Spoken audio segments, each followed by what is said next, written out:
Hello all. చెప్పుకోలేని చాలా సమస్యలు మన సొసైటీలో ఉన్నాయి. ఎస్పెషల్లీ విమెన్ అయితే కొంచెం ఏడుస్తారు. లేకపోతే ఎవరో దగ్గర వాళ్ళకి చెప్పుకుంటూ ఉంటారు. వాళ్ళకి కొంచెం ఫెసిలిటీ ఉంది. బట్ మెన్ చెప్పుకోలేని ఇష్యూస్ చాలా ఉన్నాయి. సో, అలాంటిదే ఒకటి గైనకోమాస్టియా. దీని గురించి అసలు మాట్లాడరు. వాళ్ళు చాలా ఇన్‌సెక్యూర్‌గా ఫీల్ అవుతూ ఉంటారు. అండ్ వాళ్ళు దూరంగా ఉంటారు మనుషులకి. అండ్ అదర్ జెండర్‌తో అసలు మాట్లాడరు. సో, ఇలాంటివి ఎందుకు జరుగుతున్నాయి? దీని నుంచి సొల్యూషన్ ఏమన్నా ఉందా?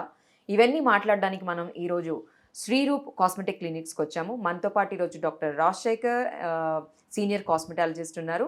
ఆయన్ని అడిగి మరిన్ని విశేషాలు దీని గురించి గైనకోమాస్టియా గురించి మనం అడిగి తెలుసుకుందాం. Hello doctor, how are you? Hello. So, first of all ఇదేం కొత్తగా కాదేమో కదా! గైనకోమాస్టియా అనేది ఎప్పటినుంచో ఉందేమో. బట్ చాలా మంది చెప్పుకోరేమో గదా! సో, దీనికి అసలు సొల్యూషన్ ఏమన్నా ఉందా? గైనకోమాస్టియా అంటే ఏంటి? హ్మ్.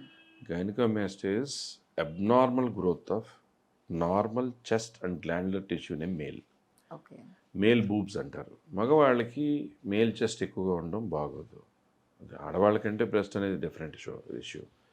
సో, ఈ మగపిల్లలకి చాలామందికి ఈ రోజుల్లో చాలా ఎక్కువైపోయింది. ఇది ఎప్పటి నుంచో ఇన్ జనరల్ ఉన్నదే ప్రాబ్లం. హ్మ్. సో, ఇదేంటంటే పర్టిక్యులర్‌గా టీన్స్‌కి వచ్చేటప్పటికి స్లోగా స్కిన్‌తో పాటు వెనకాల ఫ్యాట్, గ్లాండ్యులర్ టిష్యూ పెరిగి మేల్ చెస్ట్ అలా కొంచెం బ్రెస్ట్‌లా కనపడడం, వాళ్ళు ఇన్‌సెక్యూర్ అవ్వడం, ఒక టీ షర్ట్ వేసుకొని దానిపైన జాకెట్ వాడడం, లేకపోతే ఇలా ఒంగుని కూర్చోవడం, ఆహ్, స్పోర్ట్స్ ఆడడానికి వెళ్ళకపోవడం, పరిగెడితే షేక్ అవుద్దని వెళ్ళకపోవడం, స్విమ్మింగ్ వెళ్ళాలంటే బట్టలు తీయాలని అనుకోవడం, పెళ్లి ముందేమో పెళ్ళిని డిలే చేస్తూ చెప్పలేకపోవడం. ఇలా రకరకాలవి పేషెంట్స్ మాతో ఇంటరాక్షన్లో చెప్తుంటారు. Some people even cry.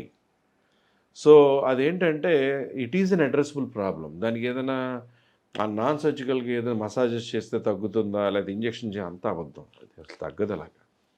దానికి only one and single gun shot solution ఏంటంటే gynaecomastia correction by liposculpture or liposuction. అదేంటంటే ఇండియన్ టెక్నిక్‌లో కొంతమంది చాలా పెద్ద పెద్ద కార్పొరేట్స్‌లో కూడా ఇక్కడ కీ హోల్ పెట్టి ఇక్కడి నుంచి ఇక్కడ తీసేస్తారు ఫ్యాట్. ఫ్యాట్ తీసే కొంచెం గ్లాండ్ ఉందనుకోండి, గ్లాండ్ వెబ్స్టర్స్ ప్రొసీజర్ అని కొంతమంది స్కార్ కనపడేలా కట్ చేసి అక్కడి నుంచి గ్లాండ్ తీయడం, మళ్ళీ స్టిచెస్ వేయడం జరుగుతుంది. ఇక్కడ శ్రీరూప్ కాస్మెటిక్ క్లినిక్స్‌లో మన దగ్గర ఏంటంటే ఇది బ్రెజిలియన్ టెక్నిక్‌లో అసలు ఈ ఫోల్డ్లోంచి వెళ్ళి ఇలా ఫ్యాట్ తీసేసుకుంటూ స్కిన్ అడుగు నుంచి ఆ ఫ్యాట్ తీసేసిన తర్వాత ఒకవేళ గ్లాండ్ ఉంటే కనుక ఇన్సిజన్ కనపడకుండానే నిప్పుల్ ఎరేలర్ అంటారు, నిప్పుల్ మార్జిన్లోనే ఇచ్చి ఎక్సెస్ గ్లాండ్ కూడా తీసి చేసేయడం. Simple 1 hour procedure, day care procedure. Morning వచ్చారా, ఈవినింగ్ అయిపోయిందా. ఆ తర్వాత ఏంటంటే వాళ్ళకి గార్మెంట్ అనేది ఇవ్వడం జరుగుతుంది. ఒక బనియన్ మీద ఒక sleeveless jacket with pins and zip elastic jacket, so that ఆ లూజ్ స్కిన్ టైటన్ అయిపోవడానికి. సో దాంతో ఏంటంటే 1 డేలో వాళ్ళ ఇన్సెక్యూరిటీ సాల్వ్. దానికి కొన్ని ఎన్ని సైడ్ ఎఫెక్ట్స్ ఉన్నాయా, కాంప్లికేషన్స్ ఉన్నాయా, చాలా నొప్పి ఉంటుందా, అది ఏముండదు. మహా అంటే కొంచెం బ్రూజింగ్ ఏదైనా ఉంటే ఉండొచ్చు కొంతమందికి. పెయిన్ అనేది కూడా పెద్ద కంప్లైంట్ చేయరు. అయినా కూడా పెయిన్ కిల్లర్స్ 1 వీక్ 5 డేస్ వాడతారు, తగ్గిపోతుంది. That is the best solution. So, ఇప్పుడు మీరు ఈ గైనకోమాస్టియాకి వితిన్ 1 అవర్‌లో అయిపోతుంది అని చెప్తున్నారు కదా! ఎనీ పర్సన్ 1 డేలో వెళ్ళిపోవచ్చు కూడా. 1 అవర్‌లో ప్రొసీజర్ అయిపోతుంది. 1 డేలో వెళ్ళిపోవచ్చు అని చెప్తున్నారు. అండ్ దాని తర్వాత వాళ్ళకి ఏమైనా సైకలాజికల్‌గా ఏమన్నా కొన్ని చేంజెస్ ఉంటాయి. అంటే విమెన్‌లో ఇప్పుడు బ్రెస్ట్ సర్జరీ ఇవంతా అయిన తర్వాత వాళ్ళకి సైకలాజికల్‌గా కొన్ని చేంజెస్ ఉంటాయి కదా! అలా మెన్‌లో కూడా అంటే ఉంటుందా? ఎలాంటి బ్రెస్ట్ సర్జరీ అంటున్నారు? క్యాన్సర్ అప్పుడు అలాగా? క్యాన్సర్ వచ్చినప్పుడు. క్యాన్సర్ అప్పుడు బ్రెస్ట్ తీసేయడం వలన బ్రెస్ట్ పోవడము, అది సైకలాజికల్గా విమెన్ని ఎఫెక్ట్ చేస్తుంది. ఇది సైకలాజికల్గా మేల్ని స్ట్రాంగ్ చేస్తుంది. ఓకే.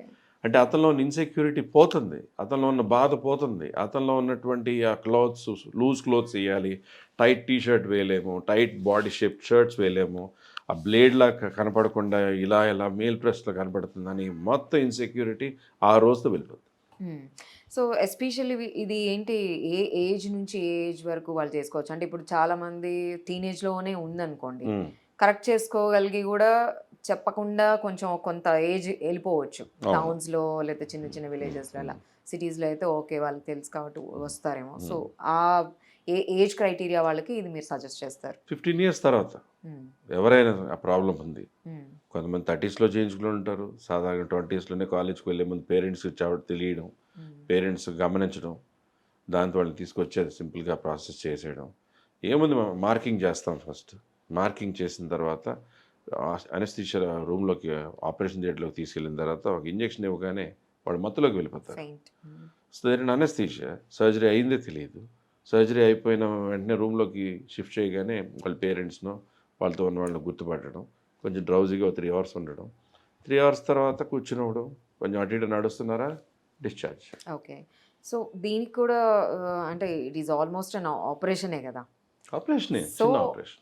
చిన్న ఆపరేషన్. ఓకే. సో ఇది అయిన తర్వాత వీళ్ళేంటి ఏమైనా ఫుడ్లో ఎలా కేర్ ఏమైనా తీసుకోవాలి? అన్నీ ఫస్ట్ డే నుంచి అన్నీ తినేయచ్చు. మ్మ్. ఏ సర్జరీకి పప్పులు, ఉప్పులు, పెరుగు అవి తినకూడదు అంటారు, అది అబద్ధం. పసు పడితేనే ఇన్ఫెక్షన్. పసు కాకుండా మీరు సర్జరీ అయిన మరుసటి రోజు నుంచి అన్నీ తినేసేయచ్చు. There is no restriction. మ్మ్. బాగా పెద్ద లైపోసాక్షన్ కొన్ని ఏరియాస్ ఉందనుకోండి, ఎనర్జీ ఉండడానికి, ఆ నీరసం తగ్గడానికి ఫస్ట్ 2 వీక్స్ మంచి స్ట్రాంగ్ ఫుడ్ తినండి అంటాం. తర్వాత నుంచి ఒక ప్రాపర్ డైట్ చార్ట్, అంటే డైట్ చార్ట్లో అన్నీ ఉంటాయి కానీ ఎక్కువ బల్క్ వెళ్ళకుండా, ఆకలిగా ఉండకుండా, న్యూట్రిషన్ బాగా వెళ్ళి ఏం తీసుకోవాలని చెప్పడం జరుగుతుంది. ఓకే డాక్టర్, ఇదంతా బాగానే ఉంది. ఆపరేషన్ చేశారు, వీళ్ళు కాన్ఫిడెంట్గా ఉంటారు. బట్ చాలా మందికి డౌట్స్ వస్తాయి. ఏమన్నా ఆపరేషన్ చేసిన తర్వాత మళ్ళీ ఆ ఫ్యాట్ తిరిగి వస్తుందా? Definitely not. ఏంటంటే మనం ఫ్యాట్ తీసేటప్పుడు ఫ్యాట్కి ఒక డైమండ్ షేప్డ్ అడిపోస్ టిష్యూ అంటాం. ఒక తెల్లని పొర మధ్యన పసుపు రంగు కొవ్వు ఉంటుంది. ఆ స్ట్రక్ చేసేటప్పుడు ఆటోమేటిక్గా ఫ్యాట్ స్ట్రక్చరు, ఫ్యాట్ సెల్ మొత్తం వచ్చేస్తుంది. సో అక్కడ ఫ్యాట్ సెల్ లేనిది మళ్ళీ అక్కడ ఫ్యాట్ చారలేదు, చాలా తక్కువ ఫ్యాట్ ఉంటుంది. అలా గ్లాండ్ ఉందనుకోండి, గ్లాండ్ కూడా ఎక్సర్సైజ్ చేసి తీసేసాం. కొన్ని స్పెషలైజ్ క్యాన్లాస్ ఉంటాయి, దానికి షార్ప్ సర్ఫేసెస్, ఇలా స్క్రేపింగ్ క్యాన్లాస్ అని ఉంటాయి. దాని ద్వారా కూడా చేసేయచ్చు. దాని ద్వారా రాకపోతే అప్పుడు కట్ చేయడం జరుగుతుంది స్త్రీ రూపులో. చాలామంది ఏంటంటే ప్రతి పేషెంట్కి కట్ చేసి గ్లాండ్ తీసేస్తుంటారు. స్త్రీ రూపులో బాగా అవసరమైతే తప్ప చిన్న కీహోల్ ద్వారానే ట్రై చేసి, అప్పుడు కూడా పెద్ద గ్లాండ్ ఉందంటే అప్పుడు చిన్న కట్తో, అది కూడా కట్ స్కార్ కనపడనేమో ఫ్యూచర్లో. సో అక్కడ మళ్ళీ ఫ్యాట్ అనేది రాదు. సో ఫ్యాట్ అనేది రాదు, at the same time scar కూడా ఉండదు. సో అంటే ఇక్కడ ఉన్నది ఫోల్డ్లోకి వెళ్ళిపోద్ది, ఎప్పటికీ కనపడదు. అది ఇక్కడ పెట్టామనుకోండి 2 చుక్కల్లా కనపడుతుంది. లైఫ్ లాంగ్ అయితే చేసారు, ఇక్కడ 2 చుక్కలు ఉన్నాయంటారు. That's it. సైడ్ ఎఫెక్ట్స్ ఏమన్నా ఉంటాయంటారు? Side effect is minimal pains. ఒక చాలా తక్కువ పెయిన్ ఉంటుంది. అది పెద్ద పెయిన్గా కూడా కంప్లైంట్ చేయరు చాలామంది. యాంటీబయాటిక్స్, పెయిన్ కిల్లర్స్ లాంటివి 5-6 డేసే వాడతారు. బ్రూజింగ్ లాంటిది ఉంటుంది, కొంచెం తెల్లగా బాగా ఫెయిర్ స్కిన్స్ వాళ్ళకి ఏంటంటే కొంచెం బ్రూజ్ లాగా, ఏదైనా దెబ్బ తగిలితే ఎలా బ్రూజ్ వస్తుంది అలాగా అక్కడక్కడ కమిలినట్టు ఉంటుంది. దానికి బ్రూజింగ్ క్రీమ్స్ అని ఇస్తాం.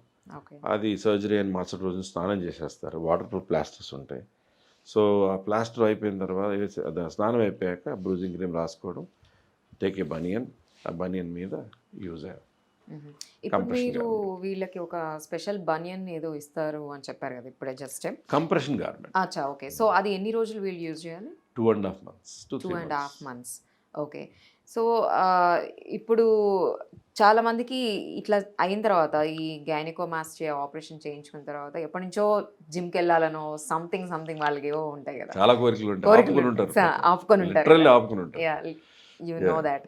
సో అవన్నీ వాళ్ళు 2.5 months మీరు ఈ బనియన్ ఏదో వేసుకోవాలని చెప్తున్నారు కదా. సో ఎప్పటి నుంచి స్టార్ట్ చేయొచ్చు? 1 month తర్వాత. After 1 month they can 1 month surgery అయిపోయిన 1 month నుంచి వాళ్ళు దూకుతారా, డైవింగ్ చేస్తారా, జిమ్కి వెళ్తారా, వాళ్ళు ఎక్సర్సైజ్ చేసుకుంటారా, అన్నీ వాళ్ళ ఇష్టం. So they can start showing many people go for 6 pack. Okay. వాళ్ళు దాచుకున్న బాధల్లా ఇంక మొత్తం రివర్స్ అవుతుంది. కాన్ఫిడెన్స్గా మారిపోయేటప్పటికి they go for nice gym, nice body, nice shape, కొత్త గార్మెంట్ వేసుకోవాలి, టైట్ టీషర్ట్లు వేసుకోవాలి, కొత్త అవుట్ఫిట్లోకి వెళ్ళాలి అనేది చాలా కోరిక తీర్చుకుంటారు. Thank you doctor. Welcome. So చూసాం కదండి, గైనికోమాస్టియా అనేది ఎవరు చెప్పుకోలేని ఇష్యూ కూడా చాలా సింపుల్గా శ్రీరూప్ కాస్మెటిక్ క్లినిక్స్లో చాలా తేలిగ్గా చెప్పేశారు డాక్టర్ రాజశేఖర్. మీరు కూడా ఇక్కడికి వచ్చి ట్రై చేయొచ్చు. అండ్ ఇంకేమైనా క్వశ్చన్స్ ఉంటే మీ కామెంట్స్లో మనకి మీరు పెట్టచ్చు, లేదా డైరెక్ట్గా మీరు శ్రీరూప్కి కూడా కాల్ చేయొచ్చు. Stay tune. Thank you.